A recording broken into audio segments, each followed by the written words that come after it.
هنعمل النهاردة ستريبس بتتبيلة خطيرة جدا، تتبيلة سهلة وبسيطة، كريسبي من بره والفراخ من جوه كده مستوية وجميلة، احلى ما بنجيبه من المطاعم من بره، مع طبق مكرونة اقتصادي كده، مفلفل وحلو كده، مفيش فيها اي اختراعات، مكرونة بالصلصة عادية جدا. اول حاجة كده ندخل على تتبيلة الستريبس. معايا بيضة كده نزلت بيها في البولة بتاعتي، ومعايا نص كوباية من اللبن، وممكن زبادي، وممكن نستبدلها بنص كوباية مية عادي، مفيش مشكلة. معايا معلقة من الصويا صوص كده، وممكن نستغنى عنها، بس بتعليلي التست بتاع تتبيلة الستريبس بتاعتي. معلقة من السبع بهارات، معلقة من الملح، معلقة من الكمون، معلقة من الفلفل الأسود، معلقة من البابريكا، معلقة من الكركم، معلقة من البصل البودر، معلقة من الثوم البودر، معلقة من توابل الفراخ. وممكن نستغنى عن كل التوابل دي ونجيب خلطة من بتاعة الستريبس موجودة في السوبر ماركت ونحطها كلها على بعضها، يعني التوابل المتوفرة عندك حطيها. ومعايا كده 3-4 معالق من الدقيق، ونقلب كل الكلام ده مع بعضه، التوابل مع الدقيق مع البيض مع اللبن كده، طعم التتبيله الخطيره، وعصرة ليمونه بتنقل طعم الفراخ في حتة تانية خالص. حسيت ان الخليط بتاعي سميك شويه كده، فقلت اخففه، فحطيت معلقتين لبن، وممكن معلقتين ميه عادي مفيش مشكله. معايا نص كيلو من الستريبس، الشرائح سميكه زي ما انتم شايفين كده، وممكن تكون رفيعه عادي. غسلتها ونشفتها كويس جدا، بس مينفعش تكون رفيعه قوي عشان ما تنشفش مننا في واحنا بنحمره في الزيت. هقلب كل الكلام ده مع بعضه لحد ما الستريبس كله يتغلف بالتتبيله بتاعتي، وهدخله التلاجة لمده ساعتين 2، وممكن نعملها من قبلها من بالليل. نيجي بقى للكفر الخارجي بتاعي. معايا كده طبق فيه دقيق، وحطيت فيه 3 معالق نشا، والتوابل بتاعتي كمون، فلفل اسود، بابريكا، كركم كده عشان نعزز اللون بتاعه، واقلب كله مع بعضه كده زي ما انتوا شايفين. وطبعا طلعت الفراخ بتاعتي كده المتبله، قعدتها 3 ساعات في التتبيله بتاعتي دي، وهغلفها كده في الدقيق كده زي ما انتوا شايفين، من غير طبعا طبق تاني فيه بيض ولبن واشيل واحط هنا، لا هي بنفس التتبيله كده.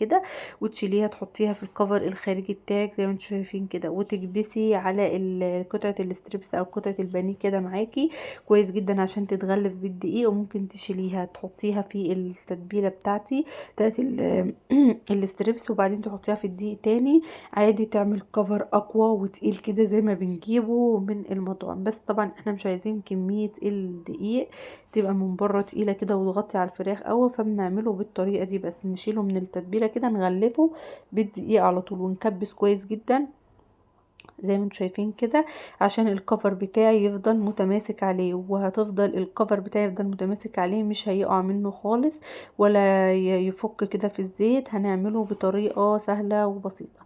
هنعمل طبعا كل كمية الستريبس بتاعتي بالطريقة دي زي ما انتم شايفين كده، يعني مش هتاخد مننا اي وقت خالص. وطبعا كل ما بتسيبي الستريبس في التلاجة فترة اطول في التتبيلة، كل ما بتاخدي طعم ونتيجة افضل واحسن 100 مرة.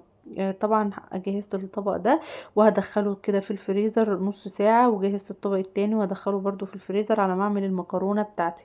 حلة كده معايا على النار فيها يعني مية بتغلي، وانزل فيها بمعلقة من الملح، وانزل فيها بكيس المكرونة بتاعتي، مكرونة قلم او اي نوع مكرونة انت بتحبيه.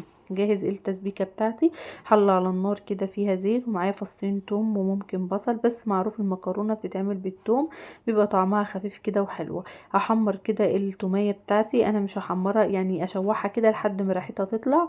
وطبعا مجهزه كيس صلصه معايا، ممكن طماطم تضربيها في الخلاط وتسبكيها عادي. انا دي صلصه جاهزه مجهزاها كده، يا دوب هتفك معايا، وهنزل بالمكرونه على طول.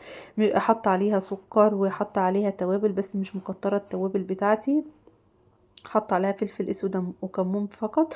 انا هحط عليها 7 بهارات، واحط عليها رشه من توابل الفراخ، ورشه من توابل الفلفل الاسود والكمون، واظبط الملح بتاعي زي ما انتم شايفين بالطريقه دي. وهنزل بالمكرونه اللي انا سلقتها كده زي ما انتم شايفين، المكرونه بتاعتي مفلفله مش ماسكه في بعضها خالص وجميله كده. همسك المكرونه بتاعتي كده في الصلصه، اقلبهم الاتنين مع بعض كده، واسيبهم يستووا على نار هاديه كده براحتهم. وهجهز الزيت بتاعي كده كده هسخنه واجهزه كده. اول ما يسخن معايا هنزل بالستريبس بتاعي اللي طلعته من الفريزر، قعدته بالظبط نص ساعة في الفريزر. استحالة الكفر بتاعك يقع من عليه طالما عملتيه بالطريقة اللي انا قلت عليها دي، استحالة زي ما انتم شايفينه. طبعا على نار عالية كده، واقلبه اول ما يحمر كده على الجنبين، وبعدين اسيبه على نار متوسطة، يعني فوق المتوسطة بحاجة بسيطة كده يستوي، عشان ما نعليش عليه ويحمر وما يستويش من جوه، ولا نوطي عليه يتشرب كله زيت مننا ويبقى يعني كأنك بتاكلي زيت، يعني مش استريبس.